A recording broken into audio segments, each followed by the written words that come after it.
27 words that changed everything on June 17, 2026. A man most Americans have never heard of walked to a podium in Shanghai and said 27 words. 27 words. That is it. Shorter than a tweet, quieter than a press release, and almost completely ignored by the American press. But those 27 words were not a warning. They were not a negotiating tactic. They were a declaration backed by a legal action already in motion that will reshape how the United States projects power for the next generation. The man was He Lifeng, China's vice premier. The person who runs the entire Chinese financial system and answers only to Xi Jinping. What he said was this: "We don't stir up trouble, but we're absolutely not afraid of it." And if you know what was already happening underneath that sentence, it lands like a door being shut. Beat won the man the moment, and why both matter to understand why those words hit the way they did, you have to understand who He Lifeng is inside China's power structure. He is not a spokesperson. He is not a diplomat sent to deliver a message someone else wrote. He is the head of the Central Financial Commission, a body Xi Jinping created personally in November 2023 specifically to consolidate control over China's financial system.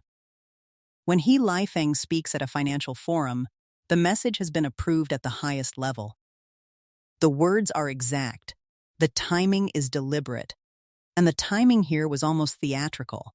9 days before He Lifeng took the stage, the United States Pentagon had added 188 Chinese companies to its military blacklist. Alibaba, Baidu, Neo, the biggest single expansion in the history of that list. Then 1 month before that, China did something it had never once done before. It invoked its blocking statute forbidding Chinese refineries from complying with American sanctions on Iranian oil. The exact legal language: the sanctions shall not be recognized, enforced, or complied with. First time ever. May 2026. He Lifeng was not improvising at that podium. He was announcing the next chapter of a story that had been years in the writing. And to understand what chapter this actually is, you have to go back to the system itself. Beat to the weapon and the wall being built against it. Picture the global financial system as a single enormous highway. Every country in the world that wants to trade, to buy, to sell, to move money, uses this highway. And for 80 years, the United States has been the one who built it, owns it, and controls access to it. That highway runs on dollars. It clears through American connected systems, and the toll booth is called Sanctions.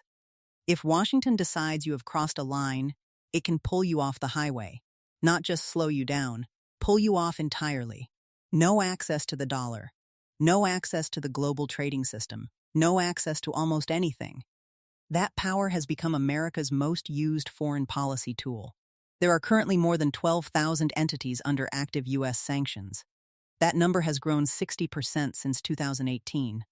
A tool that used to be used surgically in extreme cases, with broad international support, is now used routinely, often unilaterally, and against targets that include some of the largest economies on Earth. What He Lifeng announced is China's answer to the toll booth. Embedded inside a new financial law, Article 85 is the legal authority for China to impose its own countermeasures against any country that takes what Beijing calls discriminatory restrictions against Chinese companies or citizens in the financial sector. The law is already in public comment. The legal infrastructure is being built right now. Here is what that creates in practice. Take a European bank, Deutsche Bank, BNP Paribas, any major institution with operations in both the United States and China. Under American law, it must comply with U.S. sanctions or lose dollar access.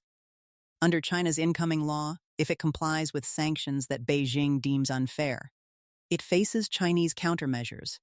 It cannot satisfy both. It cannot ignore either. It is caught between two systems that are now pulling in opposite directions. That is not an accident. That is the architecture of the wall being built. Beat 3 the moment China decided to build a door out. To understand why China feels ready to do this now, you have to go back to a single weekend in February 2022. Russia had just invaded Ukraine. Within 48 hours, the United States and Europe made a decision that no one had ever made before in modern history. They froze the Russian central bank's foreign exchange reserves. Not a company, not an oligarch. The central bank of a sovereign nation. Approximately $300 billion, most of it held in Europe, locked overnight. The message was clear, and it was intentional. If your foreign policy crosses a line Washington draws, the money you thought you owned is no longer yours. Beijing watched that happen. And Beijing has $3.44 trillion in foreign exchange reserves, more than 10 times what Russia had when the freeze happened. The largest such reserves in the world, sitting inside a system that had just demonstrated it could lock them away without warning. So China did what any rational actor does when they realize the ground beneath them is less solid than they thought. They started building somewhere else to stand. The first move was gold. China has been buying it for 14 consecutive months. Not quietly aggressively. In 2023 alone, they purchased 225 tons, more than any other central bank that year. Gold cannot be frozen. Gold does not travel through SWIFT. Gold does not care about sanctions. The second move was Treasury bonds. China has been selling them steadily, reducing its holdings to approximately $651 billion as of April 2026, the lowest in 17 years. Each sale is a withdrawal from the system. The third move was CIPS, China's own interbank payment network, its alternative to the Western clearing system. In 2024, transaction volume through CIPS grew 43%. By early 2026, daily volume was averaging $134 billion. It is still smaller than its Western counterpart. But it is no longer experimental. It works. The fourth move was bilateral deals, currency swap agreements with Saudi Arabia, Brazil, Iran, the UAE, India, and Indonesia. Trade that used to require dollars now settles in yuan. Each agreement removes one more transaction from the dollar highway. He Lifeng's speech at the Lujiazui Forum was not the beginning of this strategy. It was China signaling that it is far enough along to stop being quiet about it. Beat for the casualties nobody is talking about, but here is the part of this story that gets lost when it becomes a geopolitical headline, and it is worth slowing down for.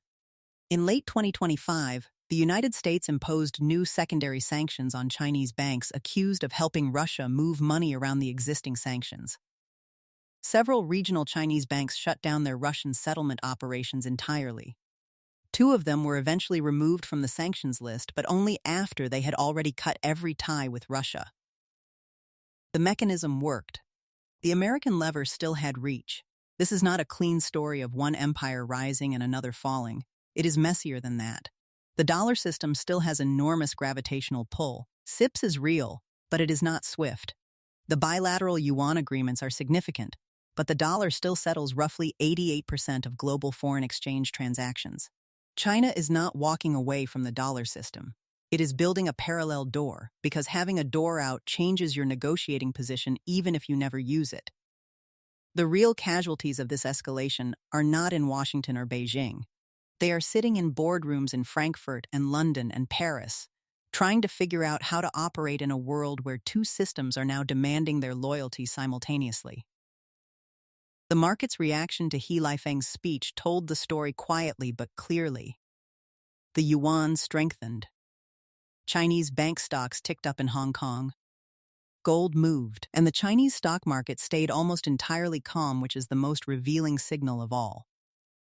Domestic investors were not surprised. They already knew this was coming. The Lujiazui Forum was the public announcement, not the decision. Washington's response was scattered. The Treasury Department said it was reviewing the announcement. The State Department called it concerning. Senators described it as everything from economic warfare to a sign of confusion. There is no unified American strategy here because for a decade, the approach to China has been reactive. Sanctions, blacklists, export controls, each one a response to the last move, without a clear picture of where this ends. Beat 5 what this is really about. Zoom out for a moment. Because this is not really about He Lifeng. It is not even really about China. The United States built the global financial system after World War II. It designed the rules. It built the infrastructure. It maintained the reserve currency. And for 80 years, The deal it offered the world was essentially this: operate inside our system, and you get stability, liquidity, and access to global trade. The rules will be predictable. The system will be open.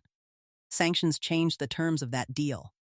Slowly at first, then faster. When you freeze $300 billion in sovereign central bank reserves, even Russia's, even in response to something as clearly wrong as a land invasion of a neighboring country, you are telling every other country in the world something they cannot unhear. The system is not neutral. It is conditional. And the conditions can change overnight. That is the moment the trust broke. Not because the sanction was wrong, but because it demonstrated that the highway can be closed without notice, at the discretion of one country, for reasons that country alone determines. China heard that. And China has been quietly, methodically, without ever fully announcing it, building an alternative. Not to replace the system, to reduce its exposure to the system, to reach a point where being cut off from the dollar highway would hurt, but would not be fatal. That point is getting closer, not because China has won some economic war, but because the perception is shifting, and in financial systems, perception is almost everything. The moment enough countries believe there is a credible alternative, the alternative becomes more credible. The moment the sanction lever feels shorter, its deterrent effect weakens. And a deterrent that no longer deters is not a tool. It is a gesture. Close, the quiet moments history turns on empires do not collapse on dramatic days. They don't fall during the speeches everyone remembers, or the events the cameras chase. They shift on quiet afternoons when a man most people have never heard of walks to a podium and says 27 words. And the people who are watching most carefully, not journalists, not politicians, but central bankers and finance ministers in Riyadh and Brasilia and Jakarta, write something down and make a phone call. Underneath the surface right now, the legal language is being finalized. The clearing systems are being tested. The gold is being moved. The Treasury bonds are being sold. The bilateral agreements are being signed. Each one of those moves is small on its own. Each one is also irreversible. The question worth sitting with tonight is not whether China's parallel system will succeed. It is simpler and more important than that. It is whether the system the United States built, the one that has underpinned 80 years of global trade and American power, can remain the world's only system once someone has built a credible door out of it. Because doors do not have to be used to change everything. They just have to exist.